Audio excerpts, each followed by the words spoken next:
I'm Dr. Ann Kiesling, Director of the Bedford Research Foundation, a private, not-for-profit research institution. I'm a research scientist, a virologist, and a reproductive biologist who has studied semen transmission of HIV since the beginning of the pandemic in the early 1980s.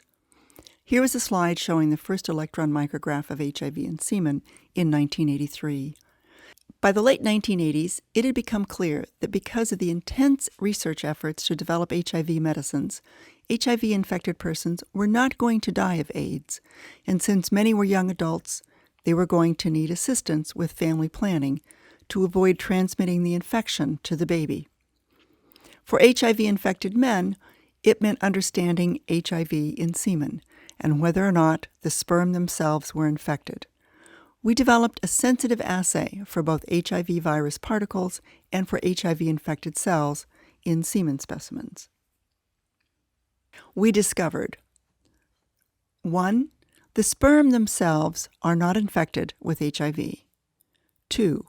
The amount of virus in semen could not be predicted from the amount of virus in the man's blood. 3. HIV exists in semen both as free virus particles and as HIV-infected cells. And 4, the amount of HIV in semen varies greatly from specimen to specimen. Therefore, each specimen to be used for fertility procedures needs to be individually tested. The testing method that we have used divides the semen specimen into 3 parts. Sperm from half of the specimen are washed and cryopreserved, which means they are frozen to stay alive, and they are put in a quarantine tank. 1/4 of the specimen is fixed by standard pathology lab methods to look for HIV-infected cells. 1/4 of the specimen is used for the HIV test itself. The HIV testing system is a sensitive research assay developed many years ago. It involves several steps and takes about a day and a half to complete. It's quite sensitive, and it ends up that we can detect 20 copies of viral RNA and or 1 infected cell in each specimen. Using our research assay in the early 1990s, we studied a dozen men who were willing to come to the laboratory to produce a semen specimen approximately once a month for almost a year. And this slide indicates the results of testing semen specimens almost on a monthly basis. Patients number 1 and 2 were not on any antiviral therapy. Patients 3 and 4 were beginning their antiviral therapy. And patients 5 through 12 were on stable antiviral therapy and had had a very low or undetectable burden of virus in blood for at least a year.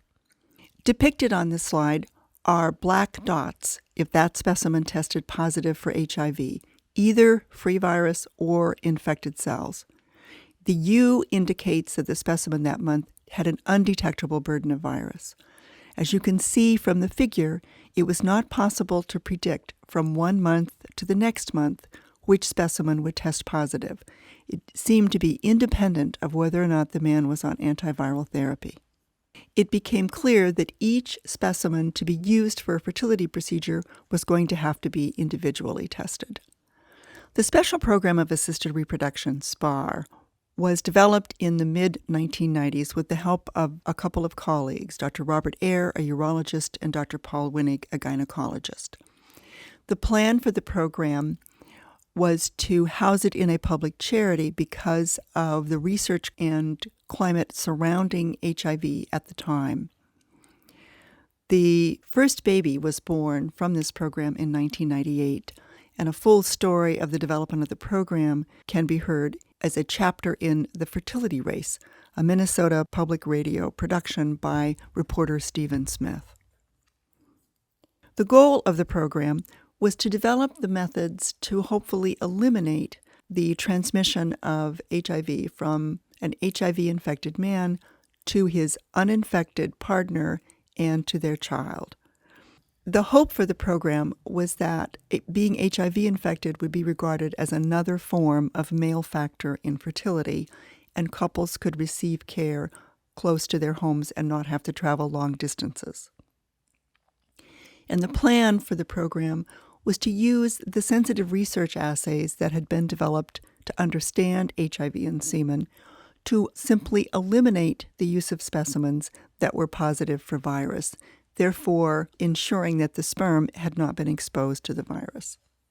For several years, our medical team performed our own assisted reproductive technology procedures because throughout the country there were only a handful of fertility clinics that would assist our couples.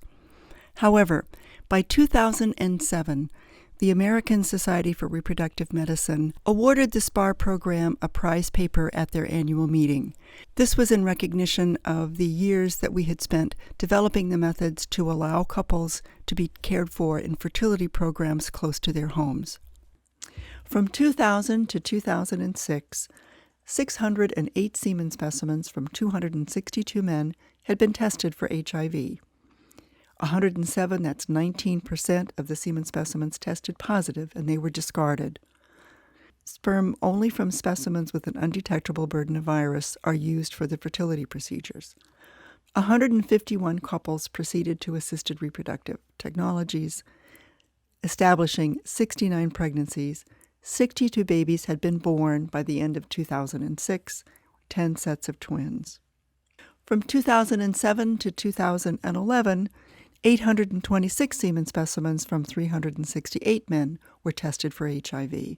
Although antiretroviral therapy had been in common use for almost a decade, still 18% of the semen specimens tested positive for virus, and they were discarded. 172 couples proceeded to assisted reproductive technologies during that time frame, establishing 87 pregnancies. 96 babies were born, 4 sets of twins, 1 set of triplets. As of March 2012, the SPAR program has 56 collaborating fertility clinics, mostly in the United States and a few in other parts of the world. 157 babies have been born, with currently 11 ongoing pregnancies. All moms and babies have tested negative for HIV.